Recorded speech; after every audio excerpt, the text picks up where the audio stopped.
2014 ലോക്സഭാ തെരഞ്ഞെടുപ്പിൽ വിവിധ സംസ്ഥാനങ്ങളിലായി 100 സീറ്റുകളിൽ മത്സരിക്കാൻ Aam Aadmi party തയ്യാറെടുക്കുന്നുവെന്ന് media one തിങ്കളാഴ്ച തന്നെ റിപ്പോർട്ട് ചെയ്തിരുന്നു. ഇന്നലെ നടന്ന പാർട്ടി നേതൃയോഗത്തിൽ ഇത് സംബന്ധിച്ച ഔദ്യോഗിക തീരുമാനമെടുത്തു. ഇതിനായുള്ള രൂപരേഖയുണ്ടാക്കാനുള്ള ചുമതല മുതിർന്ന നേതാക്കളായ യോഗേന്ദ്ര യാദവിനും സഞ്ജയ് സിംഗിനും പ്രശാന്ത് ഭൂഷണുമാണ്. ഡൽഹി നിയമസഭാ തെരഞ്ഞെടുപ്പ് പാർലമെന്റ് തെരഞ്ഞെടുപ്പിനോടൊപ്പം നടക്കുകയാണെങ്കിൽ എല്ലാം കൈകാര്യം ചെയ്യാനുള്ള വിഭവശേഷി പാർട്ടിക്കുണ്ടോ എന്ന് പരിശോധിക്കാനും തീരുമാനിച്ചിട്ടുണ്ട്. അടുത്ത വർഷം തെരഞ്ഞെടുപ്പ് നടക്കുന്ന ഹരിയാനയിൽ പ്രവർത്തനം കേന്ദ്രീകരിക്കാനും കഴിയുമെങ്കിൽ മുഴുവൻ സീറ്റുകളിലേക്കും മത്സരിക്കാനും ധാരണയായി.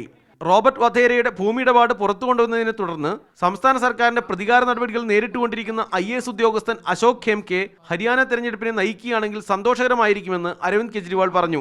അതേസമയം മണൽ മാഫിയകൾക്കെതിരെ ശക്തമായ നിലപാടെടുത്ത് ഉത്തർപ്രദേശ് സർക്കാരിന്റെ കണ്ണിലെ കരടായി മാറിയ ദുർഗാ ശക്തി നാഗ്പാലിനെയും ആം ആദ്മി പാർട്ടി നേതൃനിരയിലേക്ക് ക്ഷണിച്ചിട്ടുണ്ട്.